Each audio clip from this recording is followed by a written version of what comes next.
नमस्कार मित्रों, आज का हमारा विषय है RPSC first grade educational psychology unit number 5। ये हमारी सेकंड लास्ट यूनिट है। इस यूनिट का नाम है किशोर अधिगमकर्ता के लिए अनुदेशनात्मक व्यूह रचनाएं। जैसे हमने कल चौथी यूनिट पूरी करी थी और उस चौथी यूनिट में हमारे 3 पॉइंट थे, इसी तरह से इस 5वीं यूनिट में 4 पॉइंट है। पहला पॉइंट है संप्रेषण कौशल एवं इसके उपयोग। दूसरा है शिक्षण की अवधि में शिक्षण सामग्री का आयोजन एवं उपयोग। तीसरा पॉइंट है शिक्षण प्रतिमान, जिसमें अग्रिम संगठन प्रतिमान है, वैज्ञानिक परीक्षा प्रतिमान है, सूचना प्रतिमान है, प्रक्रम सहकारी अधिगम प्रतिमान आदि शामिल किए गए हैं। और चौथा पॉइंट है शिक्षण आधारित निर्मितिवादी सिद्धांत। तो हम अलग अलग पॉइंटों के अलग अलग वीडियो बना करके आपके लिए यहाँ पर डालेंगे, लेकिन इससे पहले हम जो आज की जो यूनिट है जिसका नाम है किशोर अधिगमकर्ता के लिए अनुदेशनात्मक व्यूह रचनाएं, तो आज के वीडियो में हम जो यूनिट के नाम में जो शब्द आए हैं इन शब्दों का परिचय प्राप्त करेंगे। इस यूनिट के बारे में जो जनरल जानकारी है वो प्राप्त करेंगे, ताकि आगे के वीडियो में जब हम पॉइंट टू पॉइंट जब सिलेबस को पढ़ेंगे तो आपको ये यूनिट अच्छी तरह से समझ में आ जाए। तो इस यूनिट में जो इसके अंतर्गत आने वाली जो शब्दावली है, जो विषय वस्तु है, जैसा कि नाम में दे रखा है, एक शब्द है अनुदेशन, दूसरा शब्द है अनुदेशनात्मक व्यूह रचनाएं। तो इस तरह से ये क्या चीज़ें, अनुदेशन क्या होता है, व्यूह रचनाएं क्या होती हैं, इसके अंतर्गत इसको समझने के लिए किन किन चीज़ों की हमें जानकारी होनी चाहिए, उन सारी बातों की जानकारी आज के इस परिचयात्मक वीडियो में हम प्राप्त करेंगे। फिर आगे के जो वीडियो होंगे वो 4 वीडियो बनाए जाएंगे, जिसमें चारों पॉइंटों को हम अलग अलग पढ़ेंगे। तो चलते हैं आज की इस परिचयात्मक वीडियो की तरफ। जैसा कि यूनिट का नाम हम पढ़ ही चुके हैं कि किशोर अधिगमकर्ता के लिए अनुदेशनात्मक व्यूह रचनाएं। तो सबसे पहला हमारा शब्द है अनुदेशन, कि अनुदेशन किसे कहते हैं। सूचना देना या आज्ञा देना, ये इसकी शॉर्ट परिभाषा है, यानी जो इन्फॉर्मेशन दी जाती है या फिर जो आज्ञा दी जाती है किसी कार्य को करने के लिए, उसे ही हम अनुदेशन कहते हैं। अब यहाँ हम शिक्षा के संदर्भ में अनुदेशन को पढ़ रहे हैं, तो शिक्षा के संदर्भ में इसकी जानकारी होगी कि अनुदेशन शिक्षक तथा शिक्षार्थी के मध्य पाठ्यक्रमीय ज्ञान के आदान प्रदान की क्रिया है। तो जैसा हम सब जानते हैं कि यहाँ पर जो पाठ्यक्रम होता है उसको प्रदान करने वाला होता है शिक्षक और उसको ग्रहण करने वाला होता है छात्र। तो शिक्षक और छात्र के बीच जो पाठ्यक्रमीय ज्ञान का जो आदान प्रदान होता है, जो शिक्षक के द्वारा छात्र को जो ज्ञान दिया जाता है पाठ्यक्रम से संबंधित, उसे ही हम अनुदेशन कहते हैं। तो यहाँ पर आपके बात क्लियर हो चुकी होगी कि अनुदेशन किसे कहा जाता है, क्योंकि हमारी यूनिट का नाम है अनुदेशनात्मक व्यूह रचनाएं। अब इसके लिए क्या क्या व्यूह रचनाएं होंगी वो आगे हम इसी वीडियो में पढ़ेंगे। अनुदेशन की अगली विशेषता यहाँ पर बताई गई है कि अनुदेशन कक्षा में ही समाप्त हो जाता है। यानी शिक्षा के क्षेत्र के अनुदेशन की बात करें तो जो अनुदेशन है वो कक्षा में ही समाप्त हो जाता है। यानी पाठ्यक्रम हम जानते हैं, हम सब जानते हैं, हमने विद्यालयों में शिक्षा भी ग्रहण करी है कि पाठ्यक्रम संबंधी जो सूचनाओं का जो ज्ञान का जो आदान प्रदान है वो सिर्फ कक्षा तक ही सीमित होता है। उद्देश्य केवल पाठ्यक्रम पूरा करना। और शिक्षा के संदर्भ में अनुदेशन की बात करें तो अनुदेशन का वहाँ पर सिर्फ इतना सा उद्देश्य है कि वहाँ पर पाठ्यक्रम पूरा हो जाए। तो इस तरह से हमने 2-3 इसकी विशेषता पढ़ी, इसकी परिभाषा यहाँ पर पढ़ी है। अब यहाँ शिक्षण की बात हुई है तो हम देखते हैं कि शिक्षण के कितने पक्ष होते हैं। तो हमारा जवाब होगा शिक्षण के 3 पक्ष होते हैं। कौन कौन से होते हैं? तो ज्ञानात्मक पक्ष होता है, एक भावात्मक और एक क्रियात्मक। यहाँ सिर्फ इतना सा याद रखना है कि शिक्षण के कितने पक्ष होते हैं, तो आपको जवाब देना होगा 3, और नाम है ज्ञानात्मक, भावात्मक और क्रियात्मक। अगला हमारा जो पॉइंट है वो है अनुदेशन तकनीकी। अनुदेशन की परिभाषा और हमने उसकी जो विशेषताएं ही उसके बारे में हमने जानकारी प्राप्त करी। अब अगला शब्द होता है अनुदेशन तकनीकी। अनुदेशन तकनीकी किसे कहते हैं? तो अनुदेशन तकनीकी से तात्पर्य उन विधियों तथा प्रविधियों से होता है जिनकी सहायता से अधिगम उद्देश्यों की प्राप्ति की जा सके। ये सारी चीज़ें हम पढ़ चुके हैं। अधिगम क्या होता है, अधिगम की विशेषताएं, अधिगम के सिद्धांत, सब चीज़ें हमने पिछले यूनिटों में जानकारी इसकी प्राप्त कर ली है। तो अधिगम के जो उद्देश्य हैं उनकी प्राप्ति में जिनकी सहायता ली जाती है उन विधियों और प्रविधियों को ही अनुदेशन तकनीकी कहते हैं। क्योंकि अनुदेशन का तात्पर्य होता है पाठ्यक्रम को शिक्षक के द्वारा छात्र तक पहुंचाना। अब उस अनुदेशन में उन विधियों का प्रयोग किया जाता है ताकि छात्र के जो अधिगम उद्देश्य हैं उनकी प्राप्ति की जा सके। तो जिन जिन टेक्निक्स को, जिन जिन विधियों को अपनाया जाता है उसे हम अनुदेशन तकनीकी कहते हैं। अनुदेशन तकनीकी प्रेरक तथा पुनर्बलन का कार्य करती है। यदि शिक्षक के द्वारा अनुदेशन तकनीकियाँ अपनाई जाती हैं कक्षा में शिक्षण के समय, तो एक प्रेरक और पुनर्बलन का कार्य करती है। तो एक सीधा सा है कि अनुदेशन करना यानी कक्षा में गए और जो भी हमारा विषय वस्तु है उसको वाचन किया, थोड़ा सा उसको समझा के और वापस अपने लौट आए, उसको तो सिर्फ अनुदेशन कहते हैं। लेकिन हमारा उद्देश्य क्या है, जो हम अधिगम करवा रहे हैं उसके क्या क्या उद्देश्य होने चाहिए, उनकी प्राप्ति किन किन विधियों से हो सकती है, इन चीज़ों को हम अनुदेशन तकनीकी कहते हैं। अगला शब्द इसी यूनिट से रिलेटेड उपागम शब्द। अब उपागम किसे कहते हैं, तो शिक्षण प्रक्रिया में सुधार लाने और उद्देश्यों की प्राप्ति के लिए जो तरीका या तकनीकी अपनाई जाती है उसे हम उपागम कहते हैं। ऊपर हमने पढ़ा था अनुदेशन तकनीकी, वहाँ हमने पढ़ा था कि उद्देश्यों की प्राप्ति में सहायक विधियों को। यहाँ पर है कि शिक्षण प्रक्रिया में, यानी जो शिक्षण प्रक्रिया करवाई जा रही है जिसको हम अनुदेशन भी कह सकते हैं, उसमें सुधार लाना, यानी उसमें किस तरह से सुधार लाया जा सकता है और शिक्षण प्रक्रिया के उद्देश्यों की प्राप्ति किस तरह से की जा सकती है। इन दोनों चीज़ों के लिए, सुधार लाने और उद्देश्यों की प्राप्ति के लिए जो तरीका या तकनीकी अपनाई जाती है उसे हम उपागम कहते हैं। उपागमों का वर्गीकरण बहुत ही इम्पोर्टेंट पॉइंट है। इसमें से कई बार प्रश्न पूछे भी गए हैं। आप पिछले सालों के प्रश्न पत्र उठाएंगे तो यहाँ से आपको प्रश्न अधिकांशतः परीक्षाओं में मिल जाएगा फर्स्ट ग्रेड में। उपागमों का वर्गीकरण की बात करें तो 3 भागों में बांटा गया है। यानी जो ये उपागम है, जो पर हमने पढ़ा था उपागम शब्द, इसको 3 भागों में बांटा गया और यह मैंने लिख भी दिया है, बहुत ही मोस्ट है। तो कौन कौन से हैं, पहला है हर्बर्ट शिक्षण उपागम। इस उपागम को हम स्मृति स्तर का उपागम कहते हैं और इसका प्रयोग प्राथमिक स्तर के छात्रों के लिए किया जाता है। तो तीनों के तीनों पॉइंट ही इम्पोर्टेंट है। यहाँ पर किसी भी तरह से प्रश्न बन सकता है। पहला तरीका होगा कि प्राथमिक स्तर पर कौन से उपागम का प्रयोग किया जाता है, तो हमारा जवाब होगा ऑप्शंस में से हर्बर्ट शिक्षण उपागम।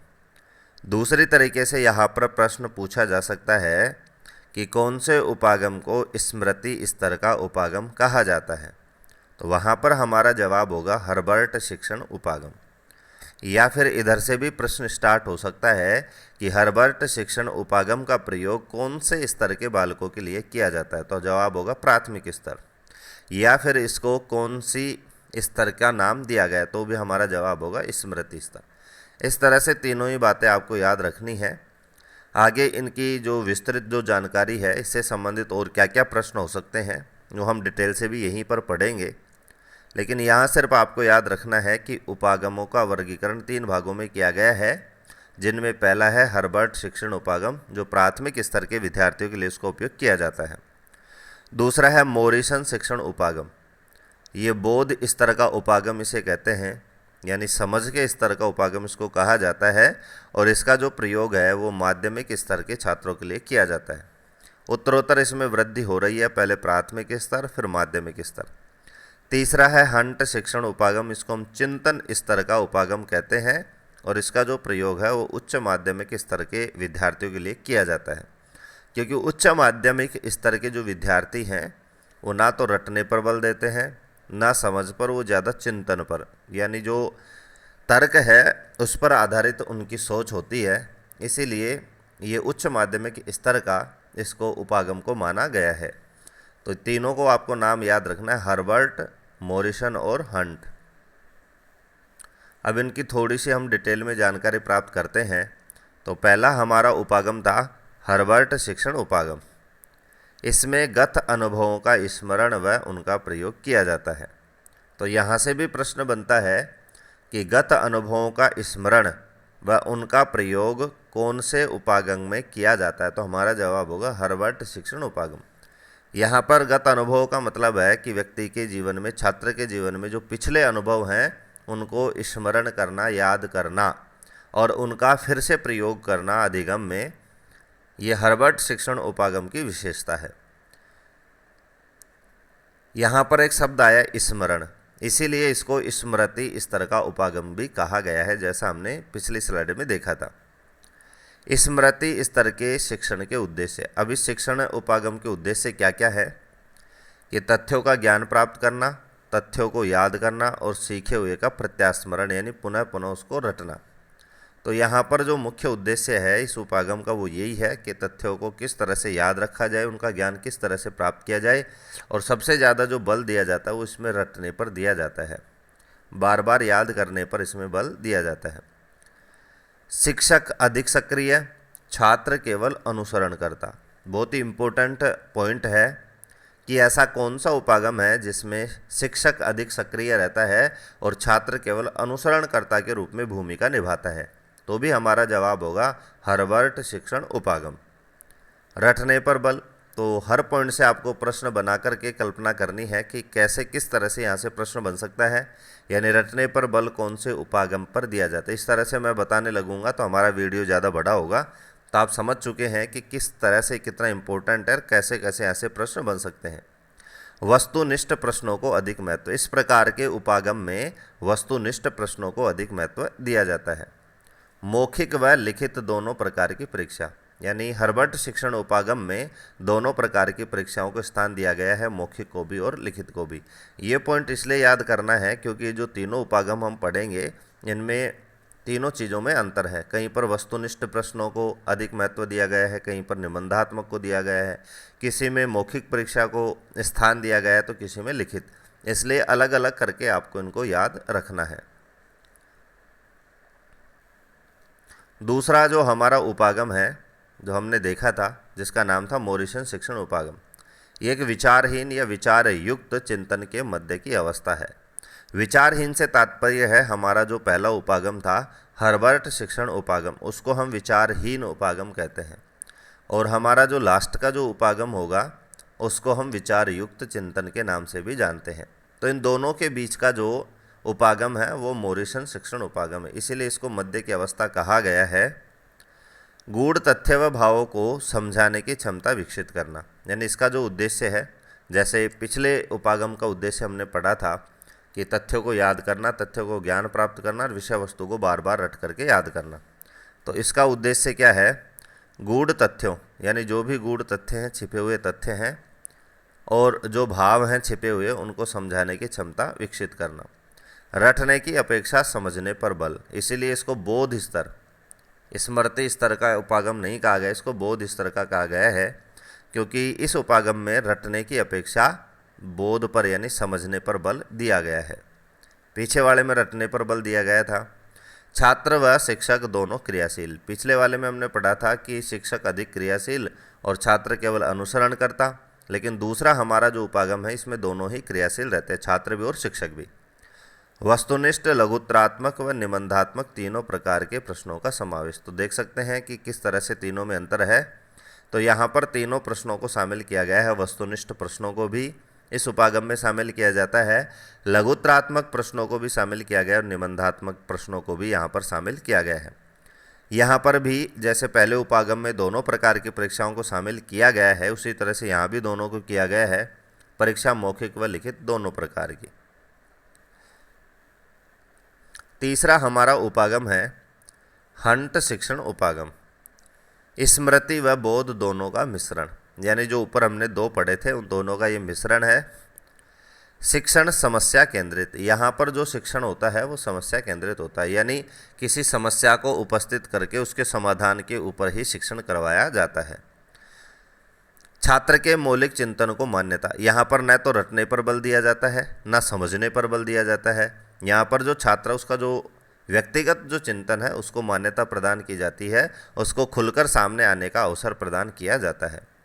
विद्यार्थियों में आलोचनात्मक व सृजनात्मक शक्ति का विकास करना। जैसे मैं पहले भी बता चुका हूँ कि तीसरा प्रकार का जो उपागम है, उस उपागम का उद्देश्य है कि आदमी तर्क के आधार पर ज्ञान प्राप्त करे।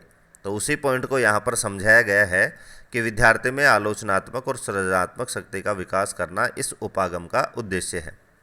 इसमें छात्र अधिक क्रियाशील, पहले वाले में शिक्षक अधिक क्रियाशील, दूसरों में दोनों क्रियाशील और तीसरे में छात्र अधिक क्रियाशील।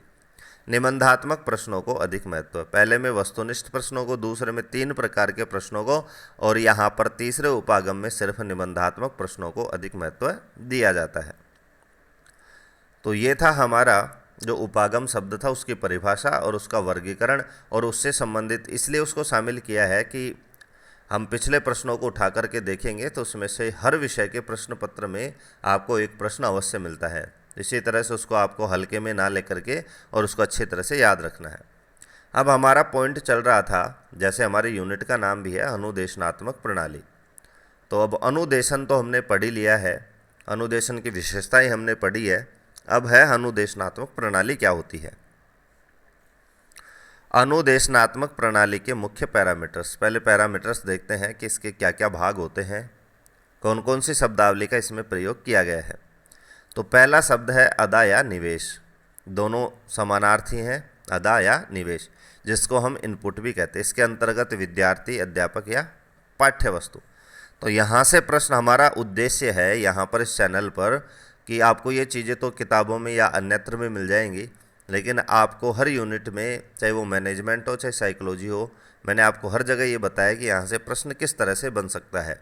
और जिस समय आपको ये पता चल जाएगा, जिस दिन आप ये सीख जाएंगे कि इस पॉइंट से प्रश्न किस तरह से बन सकता है, उस दिन आपकी जो सफलता वो निश्चित हो जाती है। तो यहाँ पर जो अनुदेशनात्मक जो प्रणाली है उसके जो पैरामीटर्स हैं, उनमें पहला पैरामीटर है अदा या निवेश, जिसको इंग्लिश में हम इनपुट कहते हैं। तो इसके अंतर्गत 3 तत्व आते हैं, विद्यार्थी, अध्यापक और पाठ्य वस्तु। तो मैं बात कर रहा था कि यहाँ से प्रश्न किस तरह से बन सकता है। तो यहाँ से प्रश्न बन सकता है कि विद्यार्थी को अनुदेशनात्मक प्रणाली के कौन से पैरामीटर्स के अंतर्गत रखा गया है। तो हमारा जवाब हो जाएगा अदा, या ऑप्शन में निवेश भी मिल सकता है, ऑप्शन में इनपुट भी मिल सकता है।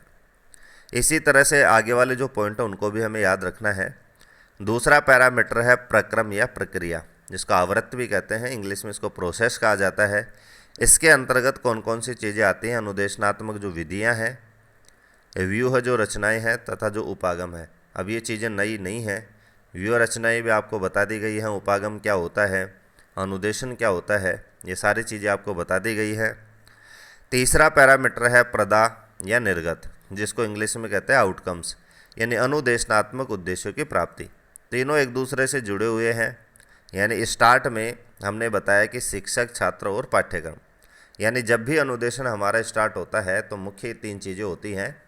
निश्चित एक पाठ्यक्रम होता है, छात्रों के सामने उस पाठ्यक्रम को शिक्षक के द्वारा प्रस्तुत किया जाता है।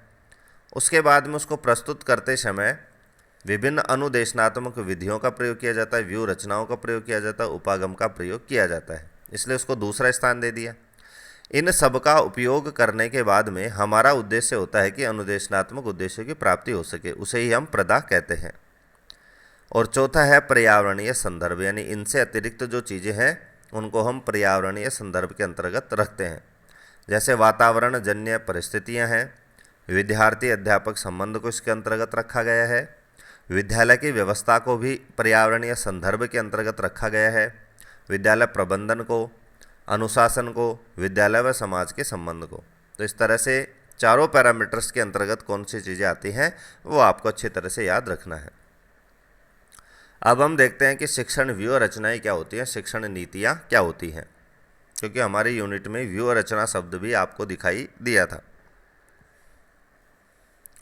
शिक्षण नीतियाँ वे योजनाएं होती हैं जिनमें शिक्षण के उद्देश्यों, छात्रों के व्यवहार परिवर्तन, पाठ्यवस्तु, कार्य विश्लेषण, अधिगम अनुभव तथा छात्रों की पृष्ठभूमि को विशेष महत्व दिया जाता है। और ये परिभाषा किसने दी है, स्ट्रेसर नामक मनोवैज्ञानिक ने दी है। तो दोबारा से इसको समझेंगे कि शिक्षण नीतियाँ या व्यूह रचनाएं वे योजनाएं होती हैं। तो सबसे पहले तो इसकी परिभाषा यही हो गई कि जो शिक्षण नीतियाँ होती है वो योजनाएं होती हैं। अब वो कैसी योजनाएं होती हैं तो उसी को आगे समझाया है कि ऐसी योजनाएं होती हैं जिन योजनाओं में शिक्षण के उद्देश्यों को विशेष महत्व दिया जाता है, छात्रों के व्यवहार परिवर्तन को विशेष महत्व दिया जाता है, पाठ्य वस्तु को विशेष महत्व दिया जाता है, कार्य विश्लेषण को विशेष महत्व दिया जाता है, अधिगम अनुभव तथा छात्रों की पृष्ठभूमि को विशेष महत्व दिया जाता है इन योजनाओं में। तो मुझे लगता है आपके अब ये शिक्षण नीतियाँ जो शब्द हैं इसका जो मतलब है वो आपके समझ में आ गया होगा। अगला हमारा पॉइंट है कि नीतियाँ शिक्षण की व्यापक विधियाँ हैं। ये जो परिभाषा दी है वो डेविस ने दी है। तो पहली परिभाषा स्ट्रेसर ने दी है और दूसरी परिभाषा डेविस ने दी है। दोनों आपको याद रखना है। शिक्षण व्यूह रचनाओं की हमने परिभाषा देखी, दो मनोवैज्ञानिकों की। अब इनकी विशेषताएं क्या क्या होती हैं। यानी शिक्षण व्यूह रचनाएं शैक्षिक उद्देश्यों की प्राप्ति में सहायक होती हैं, शिक्षण कुशलता में वृद्धि कारक होती हैं, यानी शिक्षण संबंधी जो कौशल हैं उनको बढ़ाने में ये मदद करती हैं, शिक्षण प्रक्रिया को क्रमबद्ध करने में मदद करती हैं, उसको सार्थक बनाने में मदद करती हैं, शिक्षण प्रक्रिया को उन्नत बनाने में मदद करती है और शिक्षण प्रक्रिया को वैज्ञानिक आधार प्रदान करने में भी ये शिक्षण व्यूह रचनाएं मदद करती हैं। तो इस तरह से आप देख सकते हैं कि शिक्षण व्यूह रचनाओं का शिक्षण में कितना बड़ा योगदान है। इसीलिए हर शिक्षक को इनको जानना चाहिए ताकि उसका जो शिक्षण है वो और प्रभावशाली और असरदार हो सके। शिक्षण व्यूह रचनाएं शिक्षक के नियंत्रण में रहती हैं। जैसा मैं आपको अभी चर्चा कर रहा था कि शिक्षण व्यूह रचनाओं का प्रयोग शिक्षक के द्वारा किया जाता है। क्यों किया जाता है? क्योंकि ऊपर विशेषताओं में हम पढ़ चुके हैं। तो शिक्षक के नियंत्रण में रहते हैं। इसकी अगली विशेषता है वह इनमें परिवर्तन कर सकता है। वह का मतलब है कि शिक्षक जब चाहे वो इन शिक्षण व्यूह रचनाओं में परिवर्तन कर सकता है। तो ये इसकी विशेषताएं हो गई। अब शिक्षण व्यूह रचनाओं को दो भागों में विभाजित किया गया है। जैसा हमने उपागमों को पढ़ा था कि उपागमों को तीन भागों में बांटा गया था, हर्बर्ट, मॉरिसन और हंट। उसी तरह से यहाँ पर शिक्षण व्यूह रचनाओं का भी वर्गीकरण दो भागों में कर दिया जाता है। पहली व्यूह रचनाओं के अंतर्गत वे विधियाँ आती हैं जिसको हम प्रभुत्ववादी विधियाँ कहते हैं। व्यूह रचनाओं का मतलब आपके अब समझ में आ गया होगा कि ये योजनाएं हैं, ये विधियाँ हैं जिनका प्रयोग हम शिक्षण में करते हैं। दूसरे प्रकार की जो विधियां हैं उनको हम जनतांत्रिक विधियों के अंतर्गत उसको शामिल करते हैं। अब यहाँ पर जो याद रखने योग्य बिंदु क्या होगा परीक्षा की दृष्टि से, वो यही है कि बहुत सारी जो विधियां हैं 15-20 विधियों के आपको नाम याद रखने हैं। तो आपको विशेष सावधानी ये बरतनी है कि कौन सी विधि प्रभुत्ववादी के अंतर्गत आती है और कौन सी विधि जनतांत्रिक विधियों के अंतर्गत आती है। अलग अलग मैंने यहाँ पर उनका डिवाइडेशन किया है। तो सबसे पहले हम देखते हैं कि प्रभुत्ववादी विधियां कौन कौन सी हैं। तो पहले इसको देखते हैं कि ये परंपरागत और शिक्षक केंद्रित विधियां हैं। यानी प्रभुत्ववादी विधियां उनको कहा जाता है जिन पर कंट्रोल शिक्षक का होता है, जिसको हम परंपरागत या प्राचीन विधियां भी कह सकते हैं। इसके अंतर्गत भाषण विधि आती है, व्याख्यान विधि आती है, प्रदर्शन विधि आती है, ट्यूटोरियल विधि आती है आदि। यानी जो हमारी पहली जो विधि है प्रभुत्ववादी विधि, उसके अंतर्गत कौन कौन सी विधि आती है? तो भाषण विधि, व्याख्यान विधि, प्रदर्शन विधि और ट्यूटोरियल विधि, चारों के नाम याद रखना है। दूसरा, हमारा जो व्यूह रचनाओं को बांटा गया है और हमने ऊपर देखा भी था कि दूसरे प्रकार की विधियों को नाम दिया गया है जनतांत्रिक विधियाँ। यहाँ पर जो शिक्षक का प्रभुत्ववादी रवैया है उसको नहीं अपनाया गया है। यहाँ पर सीखने वाले को भी आज़ादी, स्वतंत्रता दी गई है। इसीलिए यहाँ पर जनतंत्र शब्द का प्रयोग किया है। और इसमें बहुत सारी विधियाँ, उसमें सिर्फ 4 विधियाँ थी जो महत्वपूर्ण थी। यहाँ पर देखो कितनी है। यहाँ पर विधियों के साथ साथ मैंने उनके प्रवर्तकों के भी नाम आपको यहाँ पर प्रस्तुत किए हैं ताकि ये भी पूछ ले कि इस विधि के प्रवर्तक कौन है, इस विधि को देने वाले मनोवैज्ञानिक का नाम क्या है, तो भी आपका प्रश्न गलत नहीं होगा। तो पहली विधि है जनतांत्रिक विधियों में प्रश्नोत्तर आव्यूह विधि। इसके प्रवर्तक हैं सुकरात। दूसरी है खोज विधि, यानी खोज करके समस्याओं का समाधान करना। इसके जो प्रवर्तक हैं वो है J.S. ब्रूनर। तीसरी विधि है अन्वेषण विधि भी कह सकते हैं, स्वयं ज्ञान विधि भी कह सकते हैं, या फिर ह्यूरिस्टिक विधि भी इसको कह सकते हैं। इसके जो प्रवर्तक हैं वो H.E. आर्मस्ट्रांग। चौथी हमारी विधि है प्रोजेक्ट या प्रयोजना विधि। प्रोजेक्ट को हिंदी में प्रयोजना कहते हैं। तो इस विधि को प्रस्तुत करने वाले इसके जो प्रवर्तक हैं वो है जॉन डीवी व किलपैट्रिक। मस्तिष्क विप्लवन विधि या मस्तिष्क उद्वेलन विधि या ब्रेन स्टार्मिंग विधि आदि। तो इस तरह से इन विधियों के अंतर्गत निम्नलिखित विधियों को शामिल किया गया है। तो आज के वीडियो में हमने जो हमारी जो 5वीं यूनिट थी किशोर अधिगमकर्ता के लिए अनुदेशनात्मक व्यूह रचनाएँ, तो व्यूह रचनाएँ क्या होती है, अनुदेशन क्या होता है, उपागम क्या होते हैं, सारी चीज़ों का हमने परिचय, उनका वर्गीकरण, उनके अंतर्गत आने वाली जो विधियां हैं, प्रभुत्ववादी विधियां कौन कौन सी है, जनतांत्रिक विधियां कौन कौन सी है, सारी चीज़ें हमने यहाँ पर आपके लिए प्रस्तुत करी हैं। अगले वाले वीडियो से हम पहला पॉइंट लेंगे संप्रेषण कौशल और इसके उपयोग।